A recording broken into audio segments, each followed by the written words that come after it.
It's the all-new Magic 107.3. My name is Evany. On the phone, I'm so excited about this interview because I've seen you all over TV. I have John Edwards on the line, who is a psychic medium. John, how are you? I am good. Thank you for having me. You're welcome. So you're an 8-time best-selling author, and for people who might recognize the name, you're from the show on was it the Sci-Fi network, the Crossing Over with John Edwards, correct? Correct. Not the senator. I'm the guy that talks to the dead people. Yes. And right now you're on a world tour. You're also promoting for your new web series, Evolve. You found out about your gift really young, at 15 years old, by a woman named Lydia. How has your journey been? Like, what's been the most rewarding thing from your journey? I think the constant ability to be able to share and kind of like make a difference in people's lives by my journey, like getting people to recognize that life and love are eternal and that there's a survival of consciousness. And I talk about like watching the lights go on for people. It's so rewarding to see somebody who's kind of stuck. They might be stuck because of the loss of a loved one, or in some cases stuck because maybe they got divorced or their life feels like it's stalled in some way. And to know that you can energetically give them information that can help them on that journey to kind of become unstuck and move forward. Like, no reading can fix somebody. No reading can heal your grief.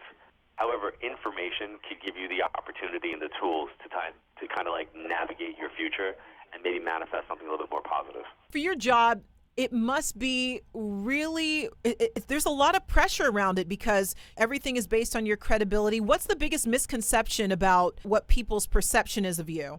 I think it's the subject matter. I think that people think that psychics are constantly on, and that we're always being bombarded by information. And I like to always kind of combat that and mystify it and say, no, legitimately, if you're doing what you do and you've got a practice, it's kind of like a surgeon. A surgeon has the information and the knowledge of how to do surgery. But when they do their surgery, they do it in the OR. Oh, and by the way, they prepare for that. They gown up and mask, and they make sure that it's in a sterile environment so that you get the best positive outcome. And then when you're done with that reading, you're done with that surgery, like you scrub out, and then you move on. So I think that there's a time and place for reading. And I think Hollywood over the last decade or so has kind of brought about this. It's okay for people to, ambush folks on the street or, on YouTube or whatever folks do. It's like they can attack read people. And it's never really okay to enter someone's vibration without their permission. So that's one of the biggest ones people ask me. Like, can you ever turn it off? I'm like, yeah. Okay, so how do you, because I was wondering about that. That was one of my questions. So how do you get into the zone of doing a reading for someone? So imagine if I was a dancer, what would you think a dancer does before stretching? They stretch, exactly. So for me, stretching would be meditation and prayer, and also doing visualization exercises that would allow me to enter into a person's vibration and not take on their energy. So kind of like wearing gloves. So it's like I could still use my fingers and get in there and, do what I have to do for surgery, but at the end I take the gloves off, right? Mm-hmm. So for me, it's energetically doing something called psychic self-defense, where I kind of fortify my own energy so that I don't take on somebody else's stuff. Now, why is that important? Because every day in life, if people learned about psychic self-defense, they would recognize how their friends and family sometimes do that to them, where someone's thoughts and energy kind of infiltrates yours, and now you're taking on what they're thinking and believing rather than thinking for yourself. Very true, because I have a friend, and I know some people who do massages, and they say that sometimes they can feel other people's energy when they do massages. And is there any truth to that, or is that kind of like what you deal with? To the opposite of that, if I go for a massage, I actually protect myself before I will sit on that person's table, because I know that I could be the 7th person that person's massaging that day.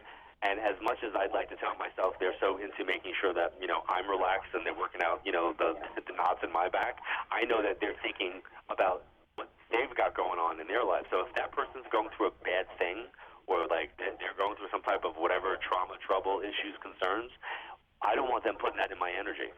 So, I'm going to protect myself from the person who's actually doing the massage. Okay, makes sense. Are there any risks to it? Like, do you take on anything physically when you're doing your readings? Sometimes during the course, that's a really good question. Sometimes during the course of a reading, I will experience what's called sympathetic pain. And sympathetic pain is where I'll take on, in a very light way, a feeling physically that the person had when they were here, so that I would be able to talk about what it is that I'm feeling. So I have had that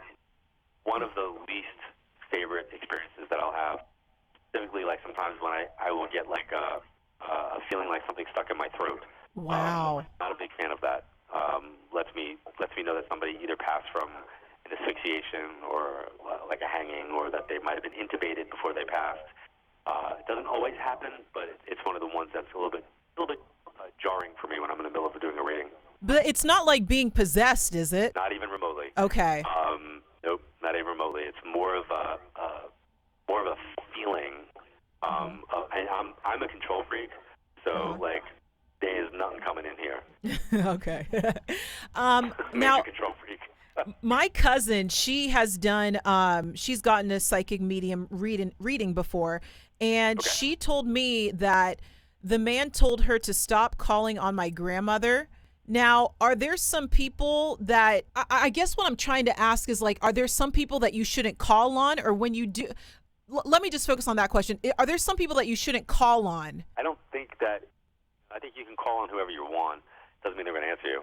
You know what I'm saying? Like, if you text somebody 25 times, they may or may not respond to you, correct? Yeah. That's up to them as to whether or not they're going to respond to you. You texting them isn't affecting them if they don't want to call you, right? If they don't want to respond back to you. So you can't do anything to affect them in a negative way once they've transitioned. You can affect somebody when they're still here, and if they're getting ready to transition and you're saying to them, you know, Grandma, don't go, please don't leave me, I love you, please don't leave me. Yes, then you can kind of delay their transition, because they might not have that sacred space to be able to leave. But it sounds like maybe that was an experience where the medium saw that your cousin was calling on your grandmother too much, and for your cousin it wasn't a good thing, because they were putting too much focus, energy, and effort on grandma, and maybe not enough on themselves. Okay, makes sense, because today when I was coming into this interview with you, I was telling my mom, I'm like, I don't know what's going to happen or if he's going to do a reading. And I'm like, I just don't want him to call on, I call her Vozinha. And so I wouldn't want, I was like, I was afraid, because what I'm worried about is if I thought that it would disrupt them from resting, because, you know, they have already transitioned on. And I thought that. No, people who remember the TV show Bewitched, right, and folks that are young won't know this, but there's a character on there called Dr. Bombay, and the main character would, like, page Dr. Bombay and, like, pull him from wherever it was and summon him. And there's no summoning going on here. It's the people that want to come through that come through. And if they're able to come through, they come through. And it's not always who you're expecting to hear from. Sometimes you'll hear from a friend, or sometimes you'll hear from, last night I was doing a group and someone's neighbor came through, and she talked about how she was excited to be reunited with her husband who had passed years before. So it wasn't who the people were expecting to hear from, but it is one of the people who came through. John, I appreciate your time, and everybody, make sure you tune into John's new web series, Evolve, also his 2019 World Tour. Anything else that you want to add, John? Nope, just thank you for your energy. All right. Thank you so much. I appreciate your time. It was a pleasure. Same. All right. Have a great day.